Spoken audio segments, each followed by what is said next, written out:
Great. Thank you, Kirsten, for your help facilitating the webinar today. Good afternoon, everyone. Welcome to this presentation on the formula funding for the Workforce Innovation Opportunity Act, Title IB Adult, Dislocated Worker, and Youth Program.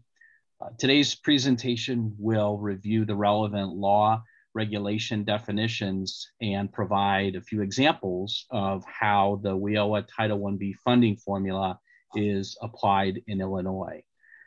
Today's presentation will include myself, John Barr, Richard Reinhold with the Illinois Department of Employment Security, Josh Coons with DCEO, and Laura Dahm with DCEO. Want to preface this presentation by noting that this is one of our more complex topics that we cover related to the administration of the workforce programs. If this was a college course, it would definitely be a 300 or 400 level class. So just understand that the recording will be there and the resources will be there for your reference. It's our goal to provide you today with detailed information regarding the funding formula, as well as the resources as you follow up with your local board members, public officials, or other staff. We understand you have those responsibilities. Would note that the presenters listed on this page are certainly individuals that I know you have called and can continue to call on with follow-up questions that may be specific to your area, and definitely feel free to follow up with us as appropriate. As Kirsten noted, we'll also have questions, opportunity at the end of the presentation for specific questions and answers. So I want to start with an overview of the allotment process. This is how the funding or the funds are appropriated in Congress, how they're awarded to each of the states and outlying territories, and then finally awarded to the local workforce area grantees. The first step in the process is that Congress passes a budget that appropriates the funds to the U.S. Department of Labor. The budget becomes law and is then looked at through the U.S. Department of Labor. The WIOA youth funds are typically available for obligation on April 1st. And the WIOA adult and dislocated worker funds are typically available for obligation on July 1st for the base funds and October 1st for the advance funds. A great resource that explains the difference between the advanced and based is actually included in the U.S. Department of Labor funding notice. We'll talk about that in a minute, but attachment A includes a detailed description of the base and the advanced funds and when the different funds are available to the states and the local workforce areas. The Department of Labor then provides the appropriated funds in accordance with the statutory formulas in WIOA for each of the programs. As I mentioned, they release a funding notice that outlines each of the state's relative share of the adult, dislocated worker, and youth funds. Once we have received that, or once that funding notice is posted by the U.S. Department of Labor, the state will analyze that notice, and we will determine, in Illinois, will determine the amount of funds that will be reserved for WIOA administration and statewide activities, up to 15%, and also the statewide rapid response activities, up to 25%. And then finally, the state provides the funds to the local workforce areas, and again, in accordance to the statutory formulas in WIOA, And we have issued the program year 2022 funds using WIOA Notice 21.07. I want to point out that in this current year, program year 2022, Illinois reserved 10% for the administration and statewide activities. Again, allowed to go up to 15, but reserved 15. I'm sorry, we reserved 10% of the 15. And for statewide rapid response, the state also reserved 10% of the allowable 25%.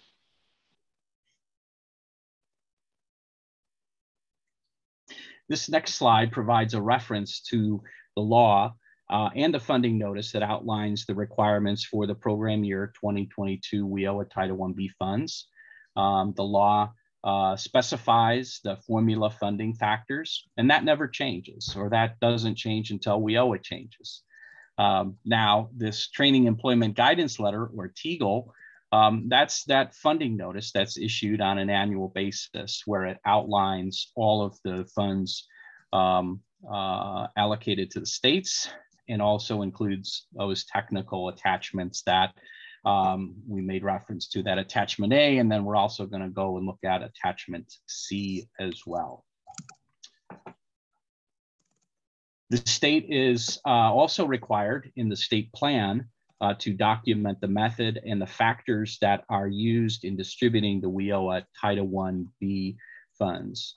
In the current Unified State Plan that was recently approved by the United States Department of Labor and the U.S. Department of Education, that information on how the funds are distributed, the factors that are used, are included on pages 329 and 330, and the link to the state plan is listed below. Within the state plan and listed on this slide are the is a description of the youth program and the adult program, and we are documenting that the youth and adult program are, the funds are distributed in accordance to WIOA Section 128 and Section 133 for the adult program. The bottom line is that Illinois distributes the WIOA youth, adult, and dislocated worker funds, for that matter, in accordance with the formula allocation method. So what is the formula allocation method? And that I would reference, a quick reference for that is attachment C of the U.S. Department of Labor funding TEGL. So let's start with the youth funds, where 1/3 of the local area's relative share of the total unemployment in areas of substantial unemployment, or ASU. That's one factor. The next factor is the local area's relative share of excess unemployment, second factor. The third and final factor is the local area's relative share of disadvantaged youth. So these three factors for youth, 3 factors for adults. The only difference is that the local area's relative share of disadvantaged adults when you're calculating the adult funding stream. We'll also note that there is a hold harmless provision for the youth and adults, that we'll be talking about how that is calculated at the end of the presentation. So let's dig into these different formula factors in more detail.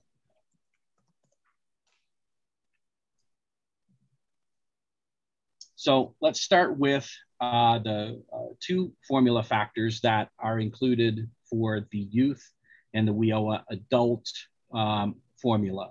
The areas of substantial unemployment and the excess number of unemployed. So I'm going to go through and really focus on the text of the definition here. For areas of substantial unemployment, that means an area that is of sufficient size and scope to sustain a program of workforce investment activities carried out, and where it has an average rate of unemployment of at least 6.5% for the most recent 12 months. This factor is determined on an annual basis.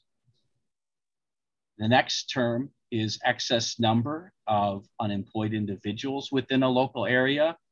And that's the higher of the number that represents the unemployed individuals in excess of 4.5% of the civilian labor force in the local area, or the number that is the number of unemployed individuals in excess of 4.5% of the civilian labor force in areas of substantial unemployment. So the data source for these factors include the unemployment and unemployment rates for the local workforce innovation areas that are designated as areas of substantial unemployment, and they're determined by IDES using data from the local area unemployment statistics program, as well as the latest 5-year unemployment estimates from the American Community Survey. And now I'd like to turn it over to our Illinois data LMI expert, Rich Reinhold. He's the manager of the U.S. Bureau of Labor Statistics Program Economic Information and Analysis with IDES. And he's gonna explain these data factors in more detail. And we've got a couple of slides that provide us some examples as well. Okay, yeah, thanks, John. Good afternoon, everybody. I recognize some of your names from the or SDA, the Distribution for a Mass Layoff Report. So I'm glad you're joining us. Just as John kind of went over a couple of points, I thought I'd just expand a little bit on the concepts of ASUs. So ASUs have been around since the 1970s. Originally, they were introduced under the old CETA program. They were continued under JTPA, WIOA, and basically been used pretty much for workforce program allocations, I guess adult and youth programs since that time. It originally, it actually coincided with unemployment programs being shifted over to the Bureau of Labor Statistics, which in turn funds states, including agencies like IDES. So just as you kind of alluded to or mentioned, an ASU has to have a 12-month average ending June of 6.5% based on a use monthly, not seasonally adjusted data to do that. And initially we have two key deliverables. One is a statewide, which I won't spend much time on. And then we have to do an ASU search for each of the LWIAs or workforce areas. So in addition to 6.5% minimum unemployment rate, it has to be contiguous. I'll explain what that means a little bit. As a statewide, it has to have a population of at least 10,000. That's not really relevant to the workforce areas, but that's a critical criterion. And an ASU, whether we're doing a statewide or a workforce area, it's a single contiguous area or multiple separate contiguous areas, or statewide anyway. So what we've been doing in IDES since I've been here since the early 90s is creating a single statewide ASU, and we also do that for LWIAs.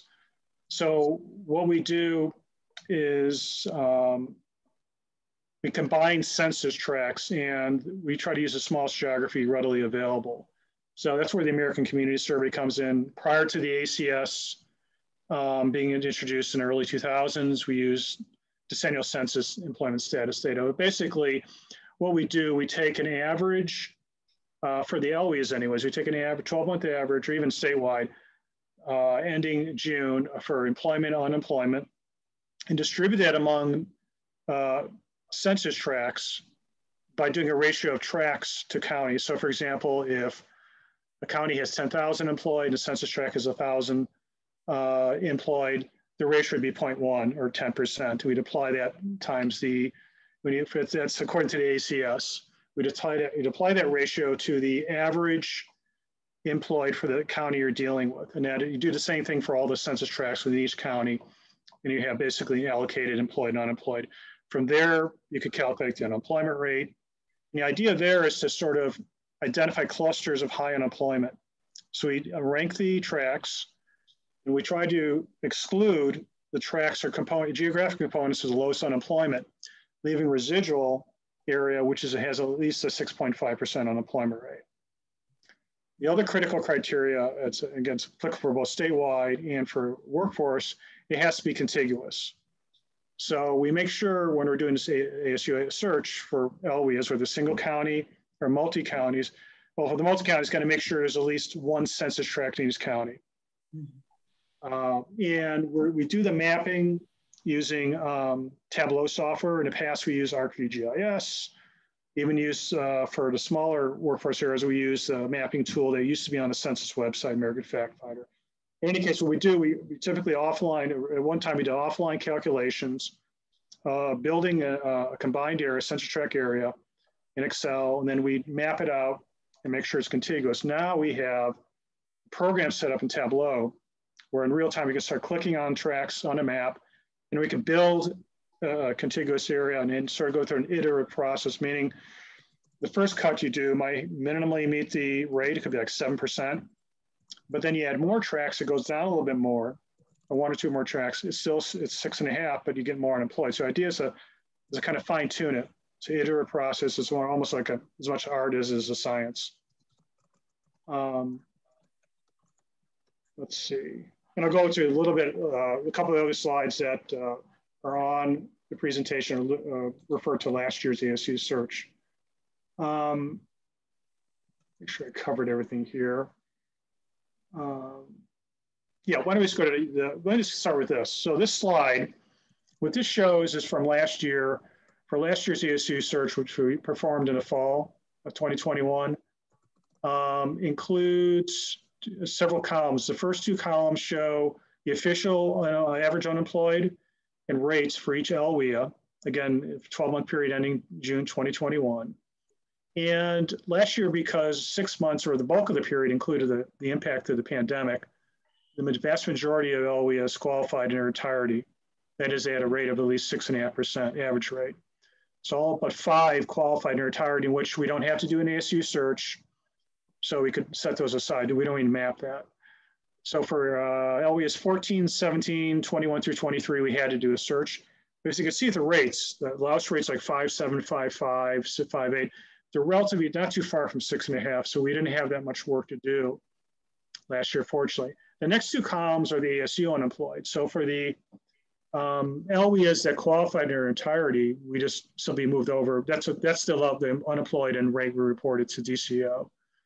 And if you could scroll maybe a little bit to the right, John, so I could see the last two columns. If you could do that or open up, I'm not sure what you. Yeah, this is something we don't provide to DCO. It's sort of to sort of describe the before and after. So for like 14, we started off the, employed of about 5,400, unemployed, excuse me, 5,400, rate of 5.7. But after we mapped out, we broke, allocated the unemployed down to the census tract level, removed those low unemployment tracts. We had a residual area that had a contiguous area that is about 4,900 unemployed and a rate of 6.5%.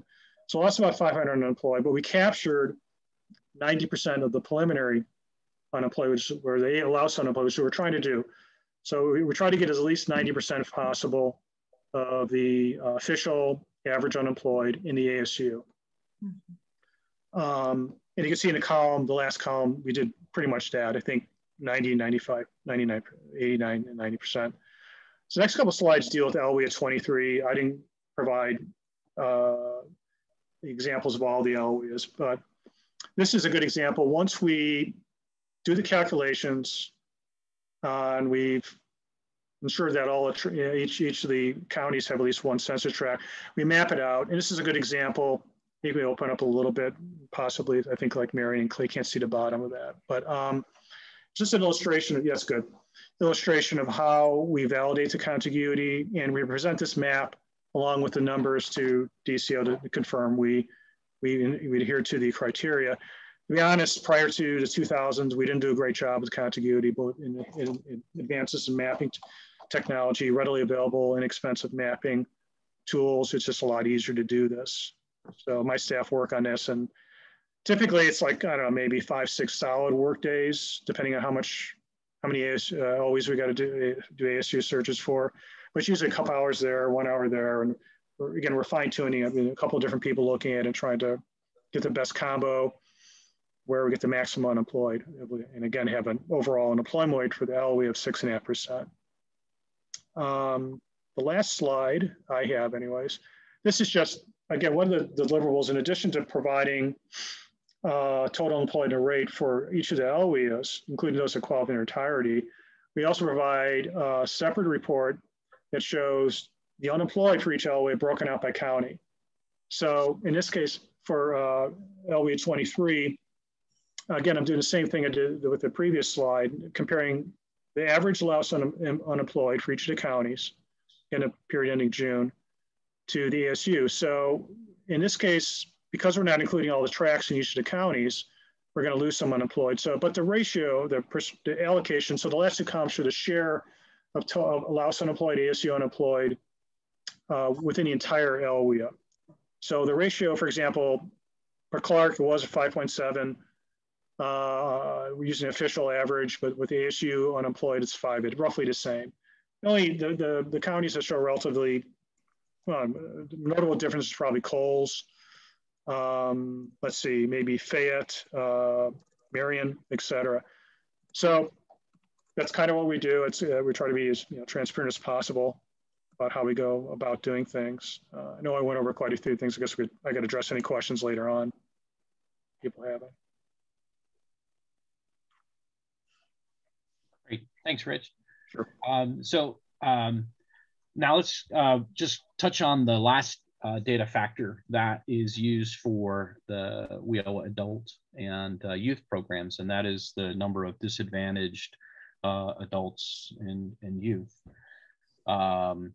WIOA defines disadvantaged adult is an adult who receives income or is a member of a family that received total family income that in relation to the family size does not exceed the poverty line or 70% of the lower living standard income level.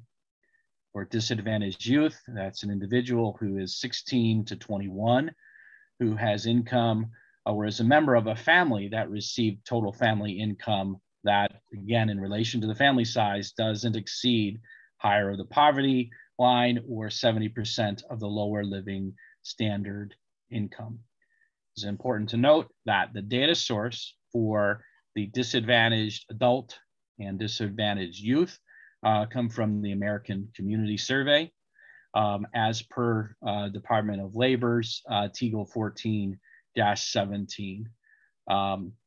So you may wonder, why is USDOL utilizing this data source? And the answer is that the most recent census didn't include the long form that DOL previously used to update these data factors, the disadvantaged youth and adult. Instead, Department of Labor they worked with the Census Bureau to utilize the American Community Survey. The data used is a special tabulation that calculates the disadvantaged youth and adults. And it was collected, the data that we're currently using, the data was collected January 1, 2011 through December 31st of 2015. By pooling several years of survey responses, the American Community Survey generates a detailed statistical portrait of smaller geographies. This is the last year, program year 2022 is the last year that this set of data will be utilized, and it is projected that this will be updated in time for the program year 2023 allocations. This will also be used for the next 5 years through program year 2028.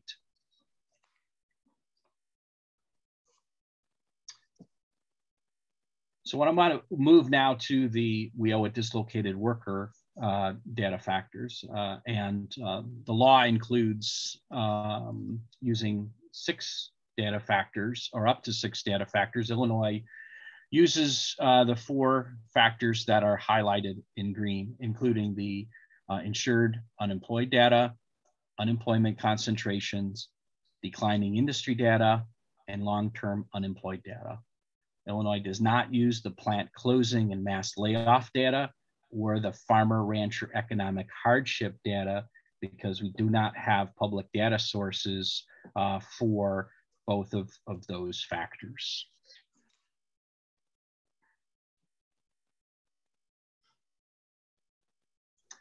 The state allocates the WIOA dislocated worker funds evenly across the 4 data factors that are used. In other words, each data factor represents 25% of the total WIOA dislocated worker funds that are available for the local areas. And Rich and others definitely feel free to jump in and add comments as we continue to go through the definitions. But just to, again, point to the text, uninsured unemployment data, we utilize the IDES unemployment insurance claimant data for the most recently completed calendar year. Each local workforce area's relative share of the state total is determined, and that calculation is completed. The unemployment concentrations, we utilize the unemployment figures from the most recently completed program year. Only counties with unemployment rates above the statewide average will be included in this formula. So again, each area's share of the state total of the unemployment is determined and the area is allocated that share of the funds portioned by the factor. The last 2, long-term unemployment data. IDES uses data from the number of unemployment insurance claimants who were unemployed for at least 15 weeks or more during the most recently completed calendar year. And again, each workforce area's share of the state total of long-term claimants is determined, and the funds are allocated based on their share of the factor. And finally, declining industry data for each local area. The employment by the 3-digit North American Industry Classification Systems, or NICS codes, is determined for the first calendar quarter, January through March, of the 2 most recent years for which the data is available from IDES's Quarterly Census of Employment and Wages program. It's a mouthful. So the number of jobs lost within those industries showing an employment loss from one year to the next is totaled for each area. And then again, the local workforce area's relative share of that data factor is calculated through the formula. Mm-hmm.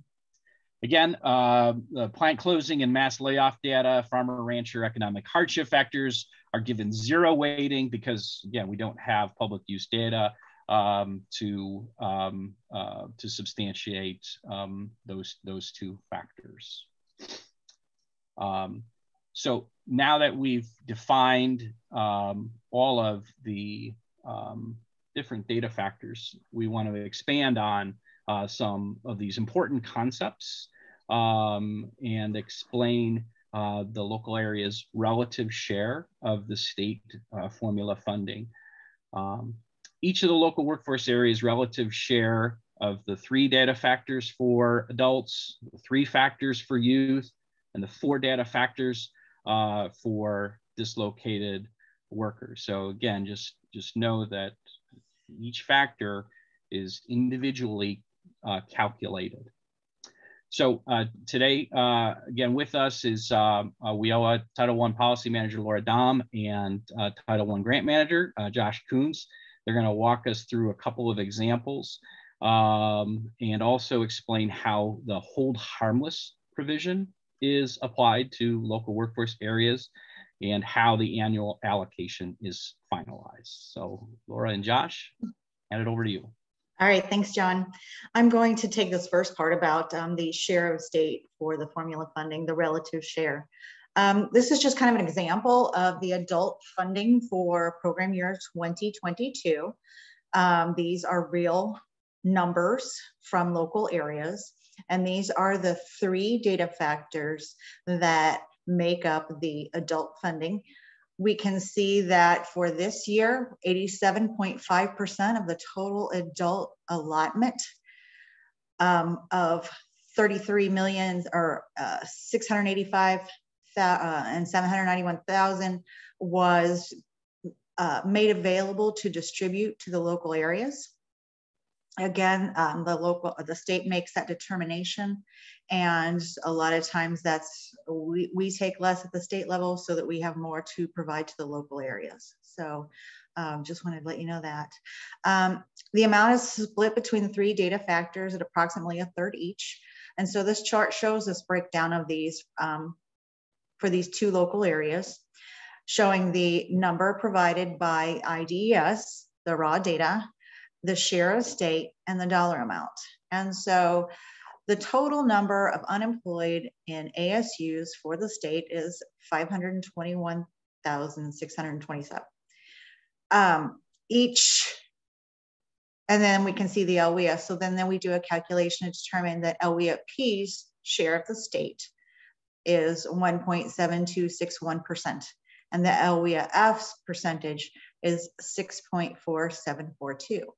We therefore take that share of state and determine of the amount available for that funding or for that factor, how much that makes up of the total amount available for all the areas throughout the state for that funding factor. It's done the same for each one of the factors. Note that the excess unemployed is a calculation based off of the unemployed in ASUs, and that we are able to, and then the AS economically disadvantaged adult and youth numbers are the same as John explained through the American Community Survey, and those will be changing next year. We then add up the total dollars for each of the 3 factors and come up with an initial formula percentage for each of the LWIAs.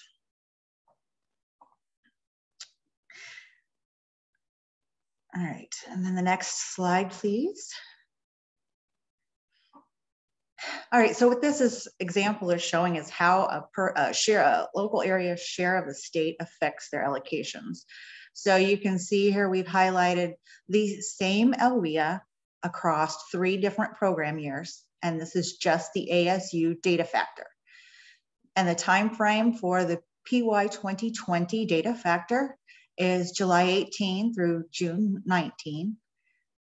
21 is July 19 through June 20. And PY 22, we were looking at July of 20 through June of 2021. The data then is put into this spreadsheet, and we determine what the share of state is. So in PY 20, LWIA S had a number of, gosh, I'm having trouble, harder time saying it. They had a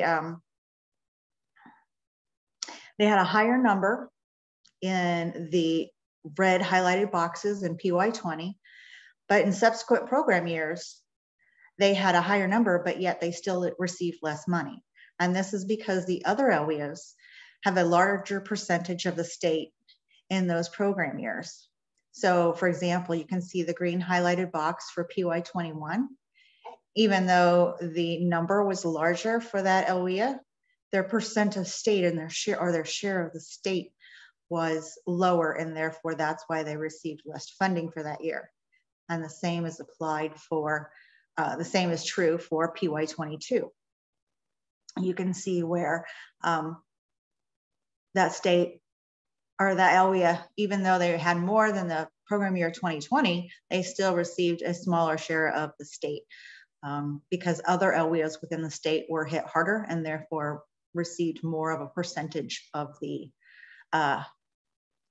state's funding than that particular LWIA. And this is also true at the federal level. And we can see that, and if you look at the TEGL and do the calculations in the TEGL, you can see that For PY21, Illinois' percent of state was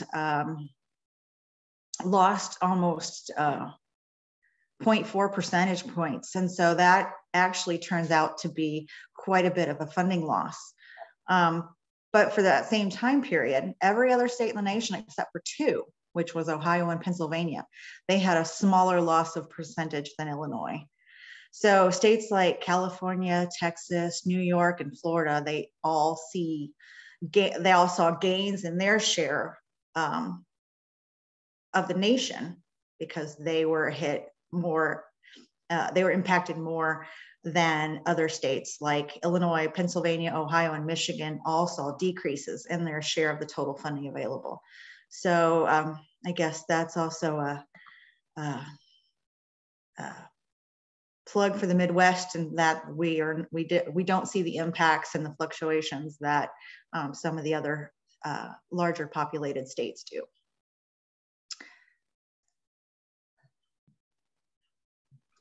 I'm reading Teresa's question. There is no compensating factors due to COVID. The numbers are the numbers. And so there are no extra factors due to unemployment that we look at. So.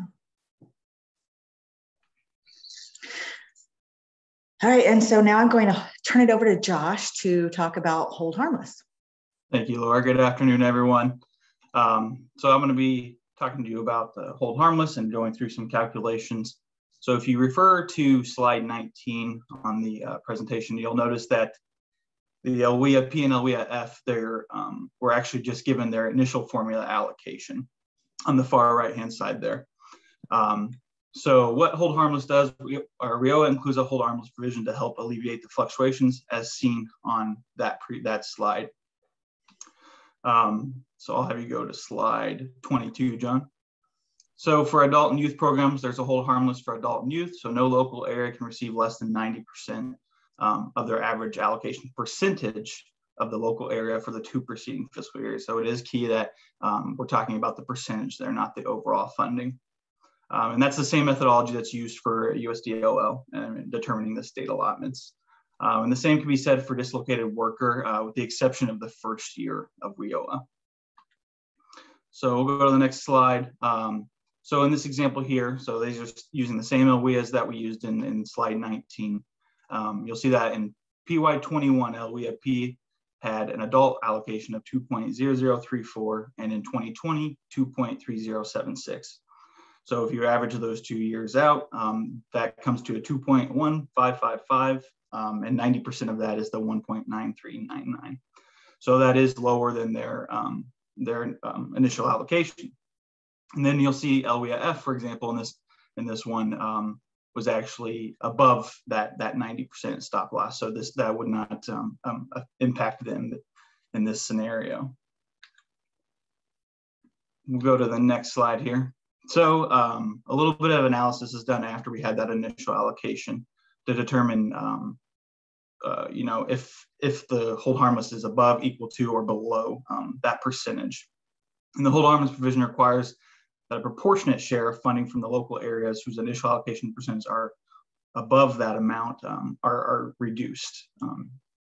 So then that calculation is done separately for each of the 3 funding streams: adult, youth, and dislocated worker. So next slide. So using the example from slides 19 and 23, you'll see that LWIA's initial adult allocation was the 1.8466 and was under their adult hold harmless percentage of 1.9399. And therefore, their funding was increased in order to make their percentage equal to their hold harmless percentage. You'll also note in that example that LWIA-F loses funding because their percentage was above the hold harmless amount. So they had their percentage was a 5.0572, but their hold harmless was 3.6908. And I have a little bit of data here. So for PY22, 18 LWIAs, if we were going strictly off of the data that we received from IDES, 18 LWIAs would have been below the 90% allocation in the adult category. 20 LWIAs would have been below the hold harmless in the dislocated worker and 17 in the youth category. All right, so next slide.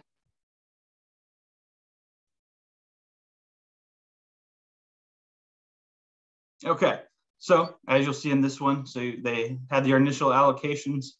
Once the final hold harmless percentage was input into there, you'll see that their final adult PY22 allocation was changed. So you'll see that it's the 656,973 would be their final in regards to their initial before the hold harmless came into play of 625,369. You also note that LWIA-F did lose funding because they were above the hold harmless 90% amount. We'll go to the next slide. So these are our resources, which refers to some TGOLs and then the U.S. Department of Labor statutory formula funding. And then I think that is it. So we will open it up for questions and answers. And I don't know, John, if there's a certain way you want to go about this, but I can hand it over to you. Yeah, great. Thanks, Josh. So I think maybe if we can look at the chat, and I know Laura, thanks for answering those as they've been coming in. If there's any that are outstanding there. So yeah, so Julie, I think was asking how is a 18.5% cut hold harmless? I think it's based within the calculation that or the formula that were allowed within the 90% of the previous 2 years. So percentage, not dollars. That's right. That's right. It's percentage. So it's I mean, you could argue that, you know, it's not hold harmless enough, but again, it's based on, you know, the factors of if you have a major local area that sees a major spike in the data factors, unemployment, you know, that is going to suck up a significant part of the relative share of that funding stream.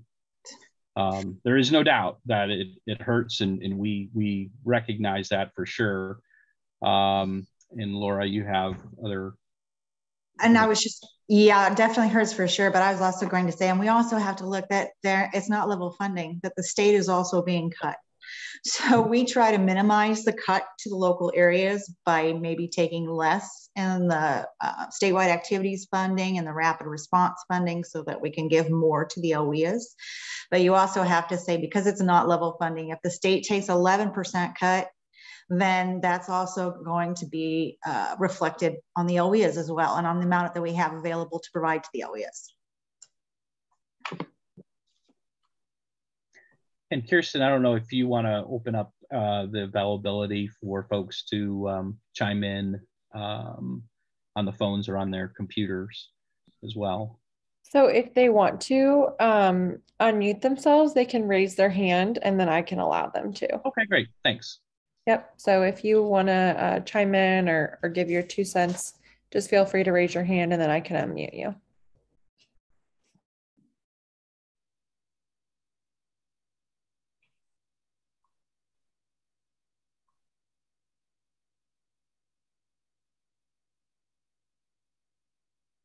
Okay, looks like Teresa may. Okay, sorry about this. Yeah, go ahead. I'm just sorry. So here, please don't shoot the messenger. But let me start by saying we all understand this is not level funding, and we all appreciate the fact that you have tried very, very hard not to make this hurt for so many of us, and we get that. But my question to you is, instead of a hold harmless functionality, would it be possible to say, we know that people are going to go, you know, different local areas are going to go up and down, but can we pick a percentage that says, if you're going to go down by this percent, we're going to level it off across the other local workforce, or so we stay at a more even keel. Is that even a possibility? It is not. Okay. It is not. And that's exactly what the hold harmless does. But the statute sets it at 90% of the average of the last 2 program years. And so it is set. So we cannot alter that. Sorry. It doesn't make good. I'm just coming from the private sector. It doesn't make good business sense to have these huge fluctuations year after year. I was just hoping that there would be some stabilizing factor so that, you know, Julie is right. 18.5% is huge for someone who doesn't get a big budget. So what that means is we're going to have to lay people off when we're asking them to do more work as it is. So, I mean, I know that I'm preaching to the choir, and I know that you understand that, but it is so much better and easier for us local workforce areas if we can stay within a certain level. And I know that you can't guarantee that, but it's hard. It's really hard to do. Right. And all we can guarantee is the hold harmless. And if you've been around long enough, you will remember under WIA, under WIA, there was not a stop loss for the dislocated worker funding stream. Right. That was just implemented under WIOA. So they did recognize that they could help alleviate that situation for the dislocated worker funding stream by applying that. So they did under the legislation. Okay. So here's my next question. And again, don't hate me. But it seems to me that the information that we're using is a year in the past. Is there any way we can do it on a calendar year and get to like December 31st of say 2021 to look at PY22 calculations? Because we're not, it's, you know, we've had, and I'll just say it, you know, in our local area, we had a year where we had a ton of dislocated worker money and no dislocated workers because it was based on 2 years in the past. So is there a way that we can move or shift to something more current, a more current reflection of the world we're living in, I guess is the question I'm asking. Unfortunately, no, because it is prescribed in the Act and the final regulations. If any local area, any chief elected official, anyone wants to address this, reauthorization is currently on the floor. The House passed their bill. It is now in the Senate. If there's a time where you can address this issue, now is the time. So I would definitely look at contacting your congressmen, your senators, and talking to them about the formula that's in statute. Okay. Yeah. You know, I will. I know you will, yeah. All right. I think I'm done with all of my questions. I'm just going to say I appreciate you taking the time to do this. It helps. And it looks like there's a question from LaDonna. Is there a way locals can see the data results? Yes, we certainly will do that. I know that in the past we've put like a, you know, as requested, an analysis together for all of the factors. And we'd be happy to do that if you want to, you know, contact Josh, and we'll put that together. Yeah. And as I say, Josh typically sends out, but he has been a little inundated this time frame, so he hasn't had the opportunity to do that. But typically, we do send out something for any LWIA that's a multi-county LWIA, so that they know that the board and the CEOs can see, because they often question how much did my county contribute to the total funding for the LWIA, and so we typically provide that so that you have that information. And it looks like we have Blanche Shope who wants to speak as well. So I've allowed them to speak.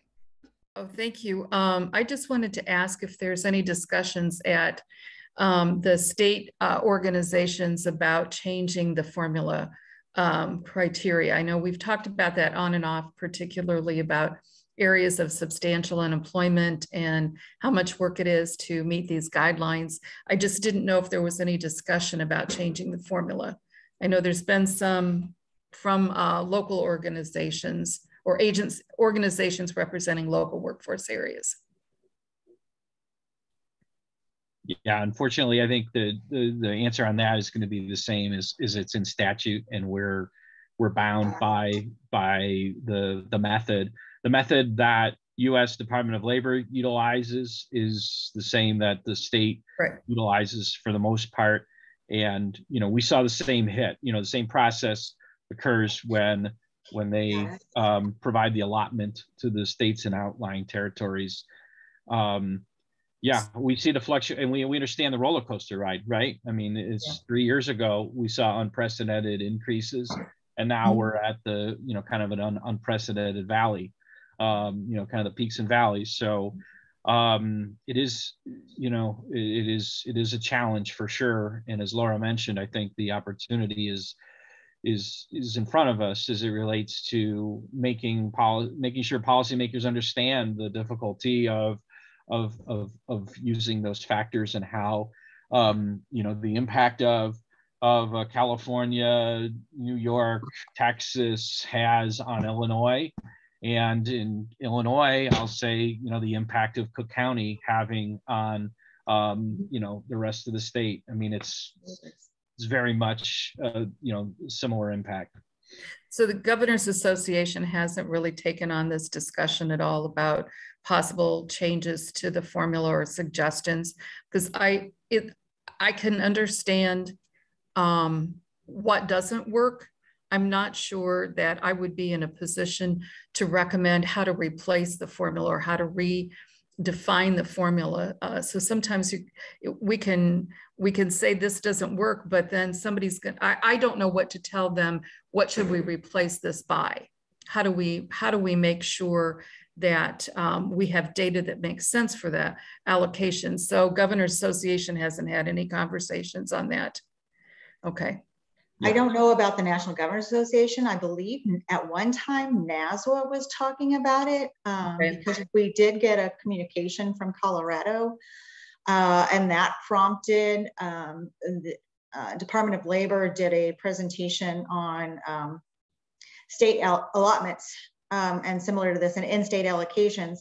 And that's what prompted that discussion. And I think that and Rich will have to correct me if I'm wrong here, but I know that they try very hard to make sure that every LWIA has at least something that's going to designate them as an area of substantial unemployment.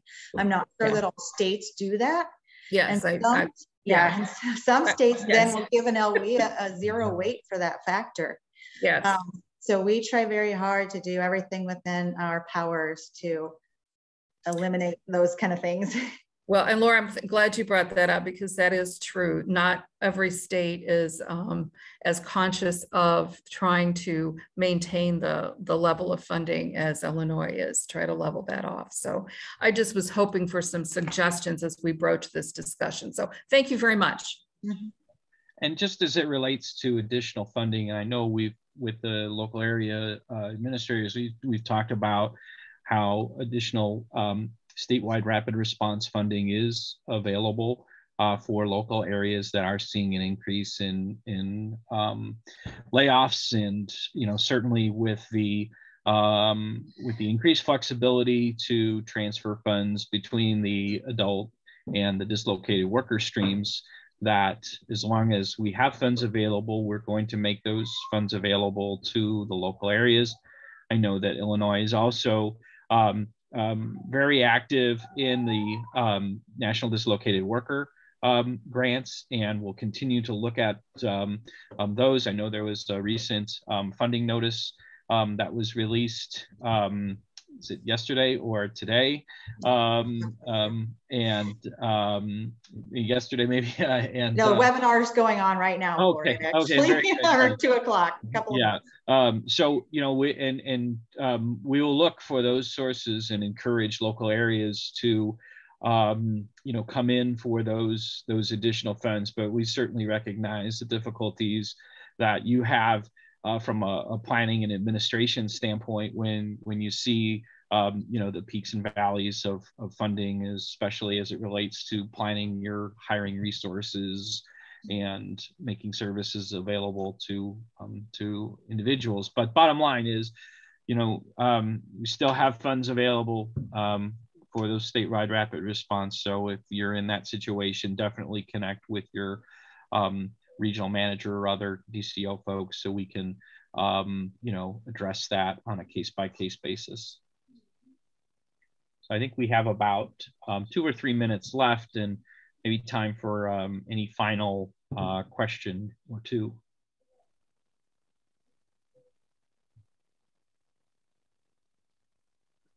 I don't see anything in the chat here, so we'll check that.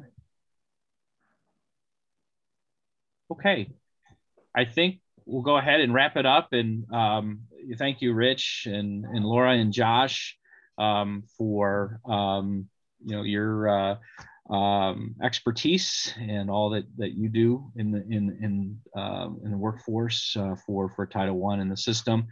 And thank you, Kirsten, for facilitating. As noted, we'll be following up with this information, both the slides and the recording. And please reach out to us with any other specific questions. And with that, I wish you all a good afternoon, and we'll be talking with you soon. Thank you. Thanks.